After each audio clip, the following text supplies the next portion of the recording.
I mean, my blank slate was pretty blank slate. It was like, you have no business, there's no revenue, you have nothing, and you got a ton of financial obligations you got to make sure you get figured out in like less than 30 days.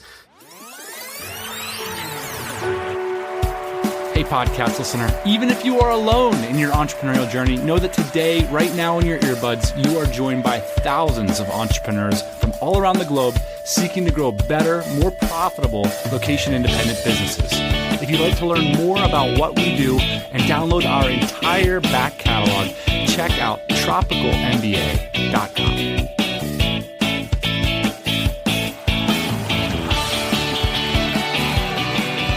Why do we talk about productized services so much on this show? I think we talk about productized services so much on this show because it is an evolution of what was a traditional agency. Not only that, but an evolution of being a freelancer and selling your time for money. One of the fastest ways to get free from a job and a location and say a 9 to 5 is to take your skill set and to sell it to others in the terms of billable hours, weeks, or projects. When you do that, you end up creating another world of hurt for yourself that might not rear its head for years down the lane. Today's guest was one of those people, Russ Perry from Design Pickle, who I became aware of in 2014 when he came into our forum, Ian, and he basically said, I'm dissolving my business, I'm kind of at square zero, and I need some help here. That was in September 2014. Fast forward to last month, Design Pickle billed $90,000 in recurring revenue and has 20 full-time employees. These are the kinds of stories, Dan, that I live for on this show.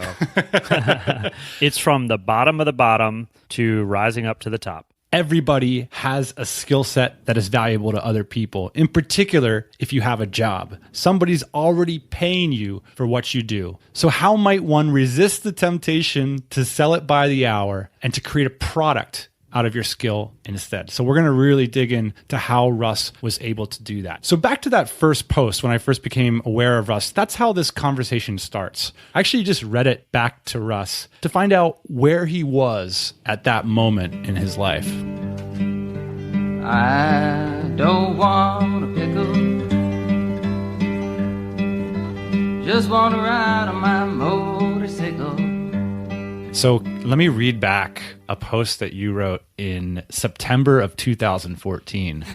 It's called Looking for Guidance and Experience. Long story short, I've been running a fairly successful advertising and branding agency for the last 10 years. So you jumped into the forum and you were like, hey guys, I really like being here. I need to make some quick decisions in my life. Oh man. In 2013, we broke $3 million in revenue with virtually no profit. Quite a grind. Last week, we agreed to call it quits. So you came into the forum and you were like, wow, just take me back to that moment, like the week that you agreed to call it quits. Like, how did you make that decision? So I was actually at this conference called Gen Con with, if you know what that is, you're a super nerd. It's a board game. It's like a Dungeons and Dragons conference, basically, in Indianapolis. And here I was supposed to be on vacation, and we had just lost $650,000 of booked revenue in the previous 90 days. Like just clients walking out, people just deciding they weren't going to honor the contract. So I was like, what the hell am I going to do?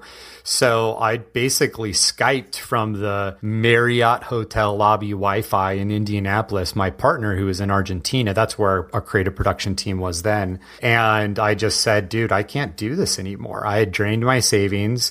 I had pretty much almost gotten divorced, not recently, but in 2012 and 2011, it was just like my marriage was put to the test. But I realized that I just had lost all passion, and I was the primary business dev guy, and there was no way. We were at zero at that point. We had a few smaller accounts that we were going to ride out through the year. So I just said, I'm done. And that was like end of August. So we basically came to an agreement on how to liquidate the accounts and our IMAX. There's not a lot of assets in a creative business. You have some outdated hard drives and old computers. And that was that. So September 1, I was unemployed. I had no job, no plan, no savings. I was married. I had 2 kids at the time. I now have 3. So it was a bit stressful. And I had been listening to the Tropical MBA all this time. So I was like, well, this can't hurt. Let's join the DC.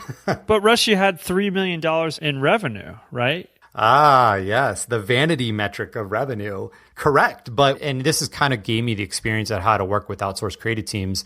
The whole business model assumptions were based around, rightfully so, the Argentine peso kind of crashing, which it ended up doing fairly successfully.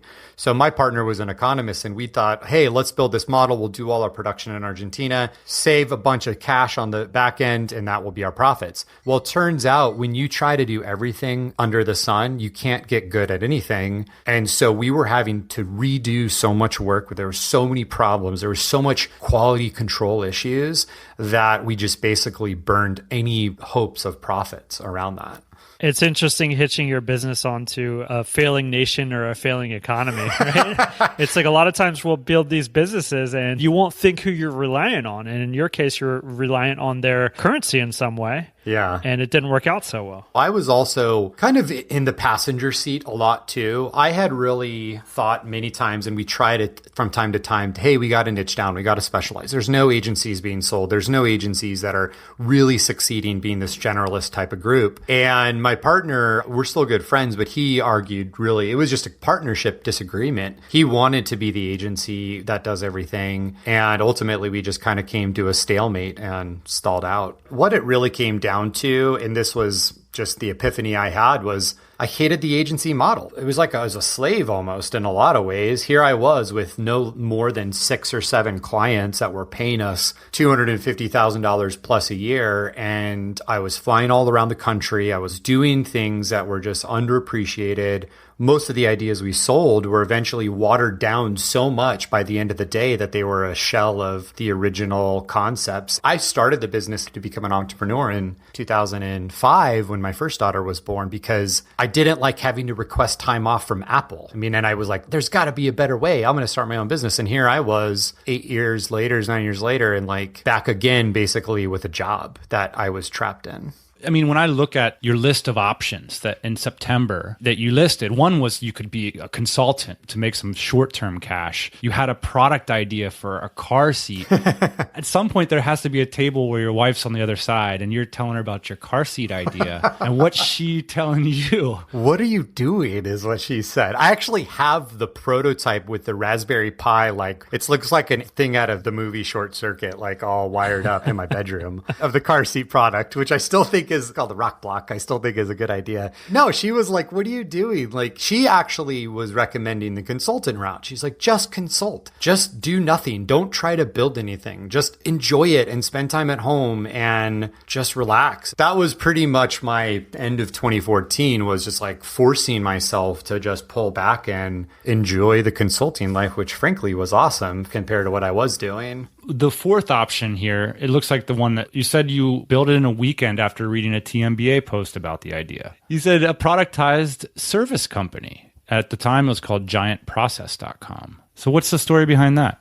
This was like the prequel to Design Pickle, where I was starting to think I have this ability to manage design really well remotely. And I've had a lot of friends who did large format printing. So I thought maybe there's a way to print, like internally with businesses, their systems and processes are always kind of a nightmare. And that's just frankly something I love to do. I love to get into Lucidchart and just like document systems and document processes and workflows. And frankly, I think that's why we've done well with Design Pickle, because everything is so clear, the process. So I thought, well, maybe I could document processes, send it somewhere to get designed, and print these large format posters that businesses would buy, but do it on a subscription model. So every quarter I call them and say, hey, here's your process for your quality control system. Is this still right? Is it not? Do you need an update? I launched it. I, convinced a few friends to sign up for it, but it just was too Russ Perry intensive. The core functionality of creating these workflows and systems was just an extraordinary amount of digging. And ultimately, there was no way I could really be successful at that without a much different engagement with the client. I couldn't do that in like a phone call. How did the process idea, the poster idea, then evolve into what became Design Pickle? So I think it just laid the groundwork for, hey, there is something around creativity. And during this process too, actually, I hired a friend of the show, Taylor Pearson, and he coached me for a little bit. He actually helped me get really clear around like not worrying about trying to figure out what it is the business was and getting really clear with like who I was and what I wanted. He just coached me like, I think for less than a month, but it was probably one of the most impactful experiences I've ever had. And out of that, I just realized I'm not going to try to do anything. I'm just going to work on and journal and get clear with what Russ Perry wants and what my family wants and where do I want to be in 3 years. And I just stopped creating. I just was a consultant and I was getting paid a lot of money to design business cards and do these other things, but I wasn't trying to actively create something. And that, I think, allowed me to have the space then to start to subconsciously create. I don't even know if that makes sense, but my consulting slowly started to grow because immediately when I was on the market, I was freaking out and I just emailed everybody I knew, can you hire me? Can you hire me? Can you hire me? And then like a typical sales cycle, 30 days, 60 days later, then the people started getting back to me. And before I knew it, I had more consulting work on the design side than I could personally handle. And I was like, this sucks. I don't want to do this. What am I going to do? I don't want to, I wasn't too good for it, but I just, in my mind, I'm like, this is not optimizing my output of energy. In my mind, I was like, okay, how could I do this differently?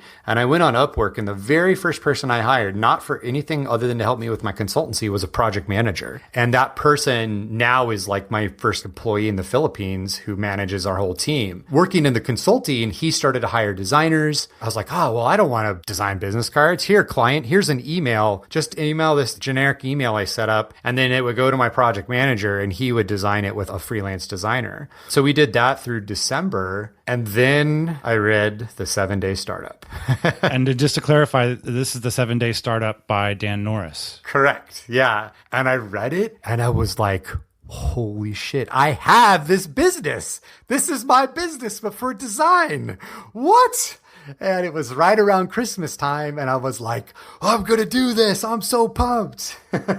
And it all just had come out of organically, like trying to have an easy life with consulting. So just for frame of reference, Russ, can you let us know the headcount and the revenue currently of the business as of May 2016? Yeah, so just this morning, we're right at $90,000 a month in recurring revenue. And we have 20 full-time employees in the Philippines. And then I have me and one other guy here. And we're going to soon be hiring someone else here in Arizona. You know, it seems like the 7-Day Startup, that book was really a turning point for you and your business because it seems like you were on your way to building another agency, just kind of in a different capacity, right? But there's not a whole lot of difference between agency and consulting, right? And it seems like you were starting to build that again, but then you kind of had this breakthrough when you read this book. And so what in that book helped you kind of reframe the way that you're going to form this business? Because essentially the work is the same, right? It's design work, but it's the way that you've packaged it. I mean, it was kind of funny because literally WP Curve and Design Pickle at the core is the same model, just they do WordPress updates, we do design. One piece that came out of Taylor's work together was this thing called the decision-making filter. And I apologize, Taylor, if I'm like giving away all your consulting secrets. But the thought was, hey, what are things that must be true for me to achieve the lifestyle that I want? And so during the consulting phase era, if you will, I had created these things like, hey, I want to work remotely. I want recurring revenue. I want all these things. And so it became very clear that consulting failed at a lot of those. And you're right. I just was kind of creating another agency. So I had this checklist, if you will, in my mind. I still have the printed one here in my office just to kind of keep me honest. Would you mind listing some of those things now? So the process actually starts with, I think, where most people start in terms of goal setting or, hey, where do I want to be? And that's deciding kind of the things that you want to accomplish or achieve. And the timeline that I used was 3 years, because 3 years is enough time that you don't really know where you're going to be, but it's real enough. On that list was a lot of random things like I wanted another kid, successfully achieved. I wanted to be able to travel 2 months out of the year. I wanted more volunteer time, et cetera, et cetera. So you create that list, but then the secret sauce is creating this list of decision-making filters is what kind of came out of the conversations with Taylor, where these things have to be true. They're like logic checks, if you will, so that those outcomes can happen. And the easiest one is the travel one. If you want to travel a bunch, you can't have a brick and mortar business that requires your physical presence all the time. So by very nature, the decision-making filter then starts to kind of call out where you're not in alignment with where you want to go. So on my personal filter, a virtualized team and work anywhere type environment, recurring revenue, that was purely out of coming from the agency world. Like I did not want to chase down any more accounts receivables ever again. I just wanted money coming in and I just knew it and I can plan on it. The other ones were leveraging my past experience. So coming back to the rock block, the car seat idea, that was the big reality for me, was like, okay, I'm going to make this product. I'm going to manufacture it in China. And then I had this item on my decision-making filter, like you got to leverage your own experience. And it was the record, just, you know nothing about manufacturing. You know nothing about selling products. Like, what are you doing? This is a terrible idea. So it actually is like prevents shiny object syndrome a little bit too, having these things in place. And it's not like you wanted to get away from graphic design work either. So, I mean, I don't want to discourage, and I don't think you're saying, don't go after your passion. If your passion is designing a car seat and switching industries and learning how to manufacture in China, I think that's a great vision. But that wasn't really your problem, right? It wasn't that you hated graphic design anymore. It was that you hated the business model. Exactly. And so what I found is the first set of things, the 3-year outcomes, were very personal. They were very lifestyle driven. And then the decision-making filters were very business model-ish. And I tried to not think of what it is I was going to do. I was just sort of trying to think of okay, what is the perfect DNA of a company that would enable these lifestyle outcomes? So I had these lists and then I just chilled. And I think we completed the work in October. So October, November, did nothing. Go through Thanksgiving, nothing. Get into the Christmas season, just consulting. And then boom, I read the book and then I pulled out the list and I was like, oh man, I have this idea. Okay, let's check it. I was nervous. I was like, oh man, is this going to work? Is this the right idea? And lo and behold, I think for all but one item, it passed. The concept of Design Pickle, that business model, totally fit my decision-making filter. And then at that point, I knew it was go time. So Russ, a question here. I think a lot of people are scared to actually put down on paper what they want in their life. You certainly did that. And you certainly built a business around what you wanted. I mean, it took you a while to get to that point in your life, right? Where you said, I deserve these kinds of things. I've gone through the dregs. And so what recommendations do you give for people to get to that point sooner in their life so they don't have to go through some of the pitfalls that you had to go through? The biggest mistake, and I think what caused me it brought me to some really dark times in my life, was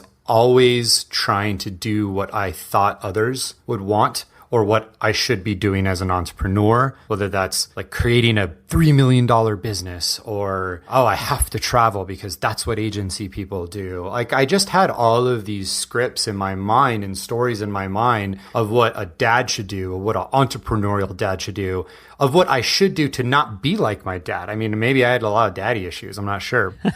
But I think for most folks, they never get the blank slate opportunity that I really had. I mean, my blank slate was pretty blank slate. It was you have no business, there's no revenue, you have nothing, and you got a ton of financial obligations you got to make sure you get figured out in less than 30 days. So that forces you to get really honest with yourself of where you're at and what you're doing. But the 2 killer tips I tell everybody is 1, be selfish about it. Don't think about what your kids want or your significant others or your church or whatever. You just do what you want and create those things around you first. Because if you're not at your core being satisfied and fulfilled, no way you could do that for anybody else. And then the other thing for me was a hack I feel really accelerates time, and that is hiring coaches. I've invested a ton of money in coaching, and for me, it's like the time machine for getting results faster because of the level of accountability and then just the financial commitment to making sure you're going to get your ass kicked if they're a good coach. I feel like I know a lot of people in that agency, that consulting business model, or business models that are very similar. they've got the revenue coming in, and they just can't change over to like a productized service. I don't know what the reasons are. Why is it so hard, do you think? And I wonder, does it have something to do with when you had like no money and a lot of financial obligation? There's something in that mix that I feel like prevents people from doing what you did. So every service-based industry you talk to that their primary driver of revenue is services, every CEO or owner is like, oh man, I just want to create a product or something I can sell that's automatically, a subscription-based kind of thing where money comes in every month. Every single person, that's their pipe dream. And you see a lot of successful companies do it, like Basecamp and 37 Signals. That's the quintessential self-funded dream story of a creative agency that created a project management tool that now like dwarfs anything they ever did. But the problem is that fundamentally, and this is just my theories, fundamentally service-based agencies, in particular creative agencies, are not profitable at all. Their margins are razor thin. So that's why you have media being stacked on. That's why you have PR. That's why you have these people cobbling together all these other revenue streams. And so to tell them, hey, by the way, you got to strip away all of that and just do one thing is impossible for them to imagine, because you're actually telling them to basically get rid of most of their revenue so that then they can specialize or so that they can focus in on something. And most people, they're not financially or emotionally ready to make that big of a leap. I was forced to. I don't know if I would have been able to either had I not had this traumatic sort of sales apocalypse, as I called it, during the summer of 2014. I'm sure we all know on this call people that were just in a situation similar to yours that somehow kept a few of those clients and kept going for 10 more years. Yeah. Well, because it's hard to cut off that revenue stream. I mean, emotionally, it's like, hey, I've got money coming in, and you walked away from a fair amount of it, but it wasn't the right kind of money. So let's talk a little bit, Russ, about why Design Pickle is creating the right kind of money for you and how the financials of the business actually work and why they are advantageous over the consulting and the agency model. At the core of Design Pickle is specialization. So we specialized on the straightforward production design of basically, if you can explain it in an email and the output is a static graphic design file, that's our niche. I could list 1,000 specific deliverables, but t-shirts, business cards, a brochure, a poster, a trade show graphic, and blog image, Instagram image, so on and so forth. So it's not necessarily the end product that we specialize. We're not specializing in Facebook ads, although we do a ton. We're specializing in graphic design content that is fairly straightforward to explain and not necessarily fundamental to your brand or business, like an app or a website or a brand new brand would be. Those are the kinds of things that take a lot more research. They take a lot more time and collaboration between a client and a designer. We assume most of those things are complete, or at least you're really happy with them before you come to us. We're like your worker bees for the things that are in your mind. You're like, oh man, I'm going to a trade show. I need a brochure and some cool new business cards and this poster we're going to do for like a fishbowl giveaway. Hey, Design Pickle, you send it. You know what you need, and we just execute that for you. So I'm working on a home remodel right now, and I think there's some parallels here. So what you used to do in the agency is you used to come into my house and you used to say, okay, we can put the fireplace here. We're going to knock this wall out. We're going to raise this ceiling up. Now, essentially what you're doing is as a homeowner, I'll have somebody else do that design work probably. And then I come in and say, hey, Russ, I need this header moved up 6 inches. I need this doorway widened 3 feet. Yeah. So the agency is like the architect and the general contractor. It's like, hey, I want a Tuscan home. Let's talk Tuscan homes. And then I come and I say, okay, here's all the things. And we're going to do the Tuscan home, and here's the pool, and blah, blah, blah. We're going to import these stones from Italy, because I know that's like the kind of houses you're building now after you sold your business. So yeah, exactly. That's the agency. Whereas Design Pickle is like, you need to replace your sink. So you're like, hey, plumber, can you replace the sink? Like, you don't really care how he replaces the sink or install a new one. You need a plumber, and he's going to do it. But the plumber's not going to talk to you and be like, well, let's talk sinks. Like, what kind of sink would you like? That decision has sort of already been made. It almost seems like what Design Pickle does is it prevents you from having to hire somebody, right? A lot of these successful productized services I've seen coming out, they sort of take aim at people that 10 years ago, you might have considered hiring. And that might be $40,000, $50,000, $60,000 on your books every year. And now you're saying, why don't I just pay Russ $180 a month and I got the same thing, basically. Yeah, well, $370 now. When we launched, it was a little bit cheaper. Sorry. Here's the dirty secret of most creative-based services. If I only billed you for the amount of time I was actually designing, I like fractioned that out literally to the amount of time I was designing, I could not run a profitable business. So I have to either really increase my rate up to $50, $75, $100 an hour, or I have to charge for a lot of other things, which that's when you get into like project-based pricing. You can't be profitable in today's economy doing only the kind of work that we do with the old school models. And so the guys and gals and the companies that try to make a living designing brochures and business cards, they have to really inflate their fees comparative to what the actual amount of time that they're designing, because it doesn't take a lot of time. You would be done too fast and you'd be like, here's your $10 bill, and the volume would just have to be insane. In support of the freelancers, of the agencies, there's far more complex work now that we can never touch that people focus on and do, like digital architecture and website design and app design and all those kinds of things. The industry shifted, and we're just trying to now take a piece of that and say, hey, yeah, you don't need to have a $45,000 a year full-time employee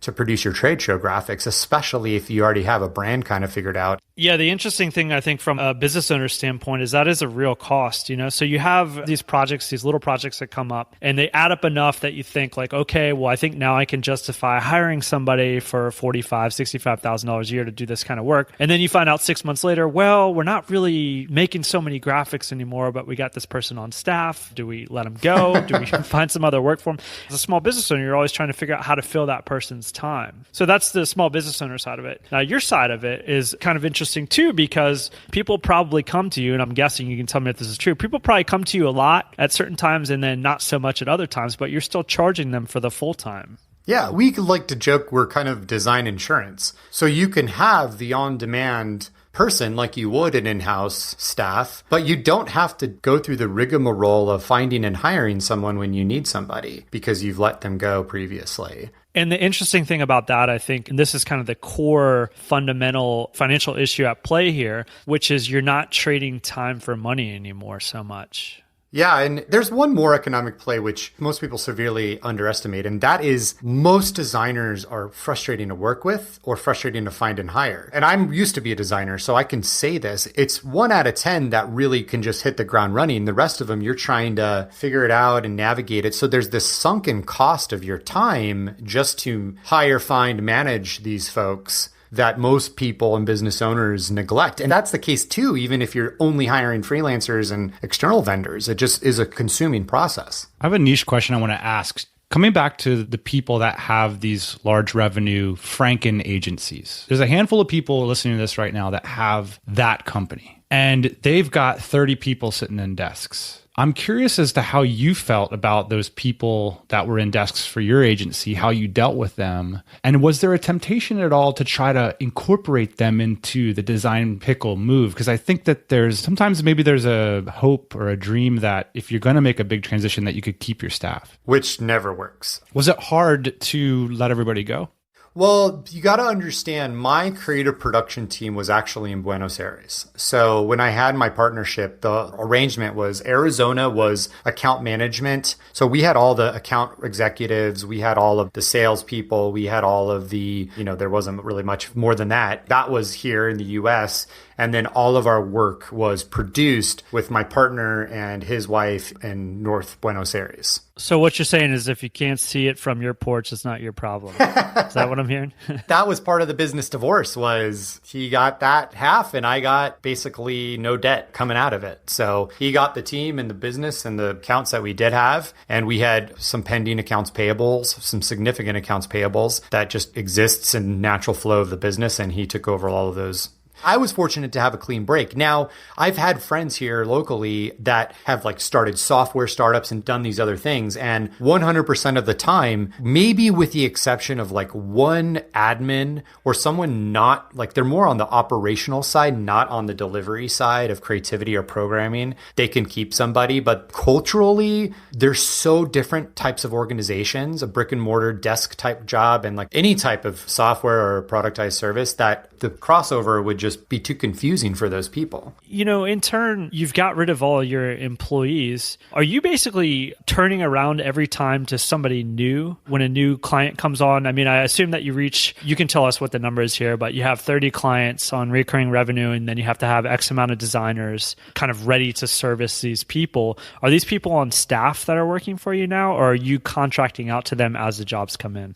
Currently, they're technically classified as contractors. We haven't gotten to the point of figuring out, do we open up a local presence or whatever, but they are working for us full time. So our team gets hired, trained, everything happens. They are our team and our staff. That's part of one of our biggest challenges is actually matching our client load with our hiring process. And part of my trip just a couple weeks ago to visit the Philippines was to set like a strategic plan for staffing, basically how we're going to staff for the next 250 clients. And that's, I think, kind of a key differentiating factor for us is you get to work with somebody and you know that person. They work with you on an ongoing basis when you sign up for our service and you get matched. So it really is nice from a ease of use capabilities versus the lotteries of just finding people on your own, which sometimes you can work with them, but then they go and they disappear, or other services where it is more of a crowdsourced, like first guy to get it gets it kind of deal. I'm going to flip the interview around here a little bit, and we've been emailing, and you've given me some excellent prompts, so made my job easy. One of the things that you said is that the DC has been epic in my journey. What did you mean by that? I have invested, like I said, a lot in coaching and masterminds, and finding the DC was, first of all, I was really scared because here I was just nothing. And from day one, the culture in the community was empowering and connected. And as a lonely, unemployed guy at the time, that was amazing. However, I think as I've grown and changed and evolved, there's all these new layers to the community that I've discovered. Whereas now I've launched a business, and then I was a mastermind for a while with a couple guys at that level. Then I kind of got to this other part of my stage and I started contributing. I've actually fallen by the wayside a little bit as far as contributions go, just been pulled in a lot of directions. But even still, reaching out and connecting, there's just endless layers that always are ready and available and people who want to connect and talk. And I mean, I truly have never found an organization like that, even in person, in a lot of ways. So that has been just empowering. And I feel that it's like, I don't know if it sounds too hokey, but it's like a cool family that everyone has come together. So speaking of culture, you started from scratch, like building a whole new team in the Philippines, and you just took your first trip there. And I was wondering if you could give us some notes on that trip and bring us to you going to the country and talk a little bit about how you're building this new team. So culture, I think, is the only way we have succeeded in this model. There was a lot of people doubting me and kind of hating on, oh, you can't do that with creativity. You can't offer that offer and make it. And we've really proven people wrong. But I think the biggest reason why we've been able to do it is because I've invested so much in culture. And that's why I flew out to the Philippines and spent 10 days there and met with the team and talked to them and went out with them and hiked up this crazy mountain and had a coconut at the top of it, Volcano Mountain, and did these things. I mean, it's not easy for me to take a trip like that, being married with kids and all the obligations I have here at home. So our mission is to be the most helpful graphic design company in the world. But our vision is to change lives through creativity, both for our clients and for the people within our organization. And those things, including our values, that's like how we were hiring from day one, from our first few designers. We were talking about culture and mission and vision and values. And prior to Design Pickle, I thought most of that was kind of garbage. And I went to so many workshops and read so many books about it, but it is our secret weapon. Truly, it's our secret weapon now. And so those types of events, as well as studying, more successful distributed teams like Buffer, those guys, it seems to me that that's the main driver of talent is, hey, how does the culture pan out? What's the culture all about? I want to be the number one employer in the Philippines when it comes to graphic design. We will do that. We already are. We've had people leave other companies and come to us and they're like, this is amazing. Because at the end of the day, anyone can go hire outsourced designers and resell their time in some creative model. Like that's not a hard thing to do. But to create a culture around that and then deliver on that to our clients, that's Design Pickle. Russ, you were saying that if I come on as a client, then you hook me up with the designer, and then it seems like you work directly with them. Is that true? Yeah. And I think that says something to your culture and the amount of energy that you've put in to thinking through this, because as we all know, people kind of come and go a lot if you don't put an emphasis on why it should be that they're with your family. So I think as a customer, that makes me feel good when I show up and I see this person gets my vision and they've stuck with me through these projects. And I think the more that you work with the designer, the more they kind of understand your vision, right? And then the more valuable they can become. So I really see a lot of value in you building that culture. And we had our first breakup where we promoted a designer to more of a management role, and all of his clients were so sad. They were like, no. A lot of people emailing me like, I can't leave. But we explained within our culture, we have a career path. They work their normal hours. They're not working at night to match our daytime schedule. So it's like a good lifestyle. So we explained these things and they eventually made amends. But it was like this really bittersweet first experience we all had of having to break up a designer with all their clients. I want to hear what all the pickle haters were saying. Can we talk about that for a minute? I was going to save this till the end. I have an affinity with pickles. Russ, do you as well? People are like, okay, Russ, how did you come up with this brand? It is so cool. And I said, well, I like pickles, and designpickle.com was available. So that was the decision. Let's talk pickles here for a minute. I grew up on Mount Olive pickles, which, it's like you grow up in a basement and you don't think there's any sunlight. And then one day you're allowed upstairs and the Clausen pickles are sitting on the counter. Clausen kosher dills are right there. You could take a bite, and when you're done with them, you drink the juice. It's that good. Or you can put it in a mixed drink. I mean, there's many things that you can do. Endless. The discovery of Clausen pickles for me was literally like I was getting taken out of the basement at age 12. Well, and there's many more layers. So we used to do the Van Holten's pickles, which are made in Wisconsin. Most people have seen them, and they're kind of a bad presentation, but they're in a plastic bag at a snack convenience store or at the Little League game or whatever. You can get these pickles in the plastic bag, and they were awesome, but we would hand them at our events. Like that was kind of like how we marketed for things like, here's a pickle, and we had a little wrap around of our marketing material. But the shipping was insane, and this pickle company, I love them. They're super nice. Like I had to fax in an order, mail in a money order, wait for the money order to be deposited, and then they would send out a pallet of pickles. We were buying like a couple thousand at a time. So there's a huge domestic pickle production because primarily of like relish, what I learned. Like that's a huge demand from all the In-N-Outs and McDonald's and everything, and it's just cheaper to make the pickles here. But in Phoenix, I found a local company, Mrs. Klein's, that cut our pickle cost in half, and they're perfect. But now it's like endless amount of pickled items. So they do cauliflower, they do hot and spicy, they do amazing different things. So I'm super pumped because our pickle line item has been slashed so tremendously, and the quality, like literally the shipping, they're fresher, they're not chewy. I want to go to the Design Pickle Christmas party. That's what I'm fantasizing about right now. Not the pickle haters. Let's talk about the Design Pickle haters. Yeah. What were these people saying to you? What was this entrepreneurial advice that you were hearing about this is a no-go? There's a lot of Design Pickle haters. In fact, yesterday I was moderating Facebook ad comments on like really intense pickle haters. But the early stage pickle haters were more like just critics. I wouldn't even say they were haters. They were just like, look, you can't, creativity is abstract and open-ended. It's not a binary type of deliverable where you can scale it and you can grow it. And in fact, not a lot of people know this, but I got accepted to the final rounds of 500 startups out in San Francisco for funding and investment with Design Pickle. Flew out there in early 2015. And ultimately the decision was like, look, you're not going to be able to scale this. Like there's no way because your value proposition is so open-ended. But I kept telling them, I'm like, look at my numbers. We're doing it. It's working. So I don't know what the deal is. is. I was really thought I wanted to be like, oh, let's get investment. I think there was so much brainwashing to me prior to launching my own thing that's the path for me. And it became this depressing experience of me sort of like, I'd imagine it's what dating would be like nowadays if I was to go single again. It's like, hey, do you want me? No. Oh, okay. Well, I'm sorry. What's wrong with me? So I eventually decided during the summer, I was like, well, screw that. I'm just going to grind and hustle and crank this up to the next level. And investment is a non-issue. So that's what you should do if you're single too, by the way. You got to hit the gym. You got to work on number one. Grind and hustle by yourself. Russ, that's interesting though. I mean, how do you think, you almost went down that path and now, you're the sole owner of this business. How do you think you would feel about this business if you didn't own 100% of it?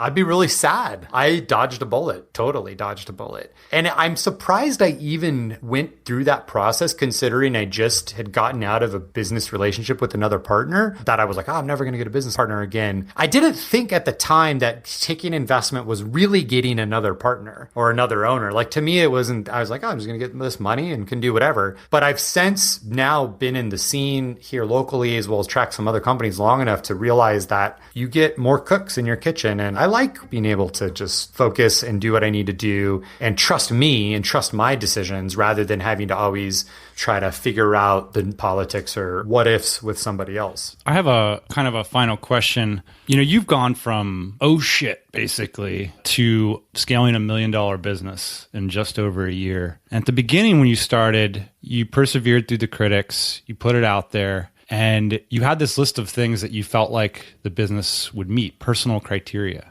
I'm wondering now, over a year later, and so much, like you said, entrepreneurial years have gone by. Did you get anything wrong? Would you do things differently? And how do you see things sort of going into the future? The one thing that I really thought kind of hindered us was I tried to hire too soon in terms of non-essential. Like I consider my design team kind of a core function of the business. That's like expanding your manufacturing if you just have the scale. But I try to hire a sales guy. I try to hire a account person to work with clients and client service. And I just didn't know what I was doing. So to try to bring people on that don't live inside your head and you don't even have anything documented or really you don't even know what you're doing was a big disaster in terms of the finances I invested in that and distractions on my time and training. So that to me was like the biggest lesson over the last 15 months is go as long as possible doing whatever it is you can on your own, simply so you know how to manage it and delegate it really, really well. For me, my personal experience was I tried to do that too soon. And here I was with a sales guy, like, what do? I don't know. Go do it. Go sell. You're not selling? Why aren't you selling? Like, this is confusing. And he was an awesome, super experienced sales guy. It just was not experienced in selling pickles. So that was a huge setback for us. It actually really hurt us financially in 2015 because your labor is just like your biggest line item on any business. We've all done that. And there's a lot of like guilty hands going up in the audience right now, hiring the big ringer employee or salesperson or marketing person to bring something to your business that isn't already there. It's all about finding that like new DNA that you don't know what it is yet. So it's hard to have somebody bring it to the table. Where do you see the next 15 months taking you? Are you going to take that vacation? That's what I really want to know.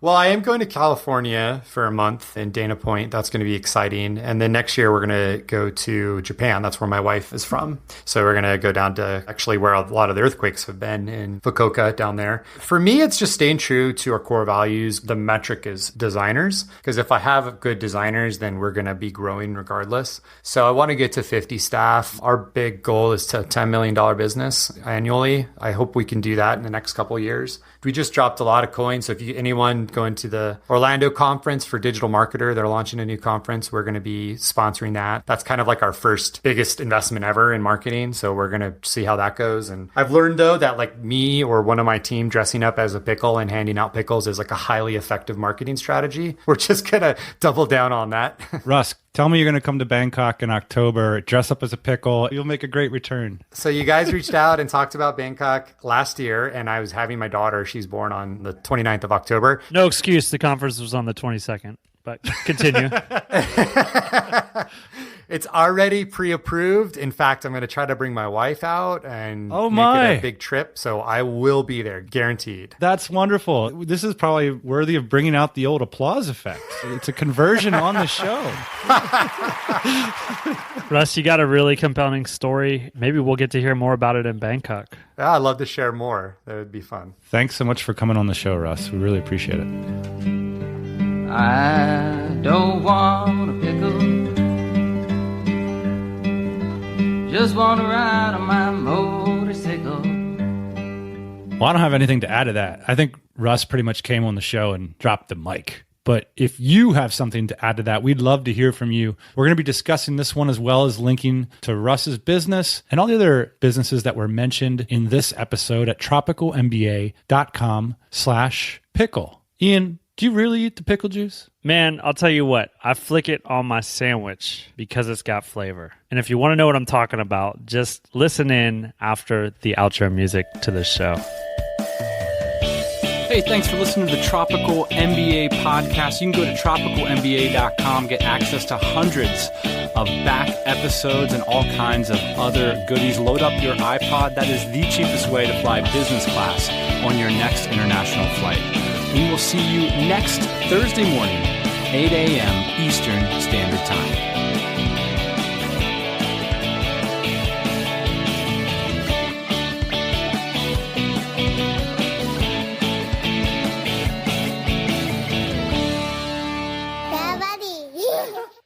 By the way, I just want to say to credit him, this comedian is named Hannibal Buress. And if you haven't ever heard of him, you can just say goodbye to the next 4 hours on YouTube because he's absolutely hilarious. I have a situation in my apartment right now. I have a surplus of pickle juice in my apartment.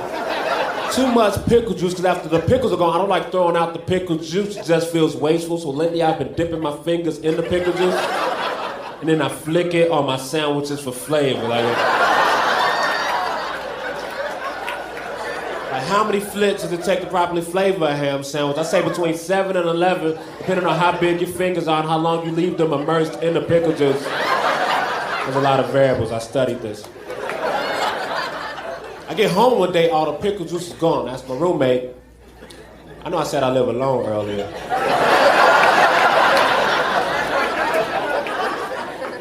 But I like to establish different realities for every joke. So anyways, I asked my roommate, hey man, what happened to the pickle juice? He said, I threw it away. It's just pickle juice. He said, it's not just pickle juice. I flicked that on my sandwiches for flavor. I said, hey man, you know I gotta hurt one of your lizards now. There's like 7 lizards. That's way too many lizards. They don't do shit. They never been on Animal Planet. They're not even famous lizards.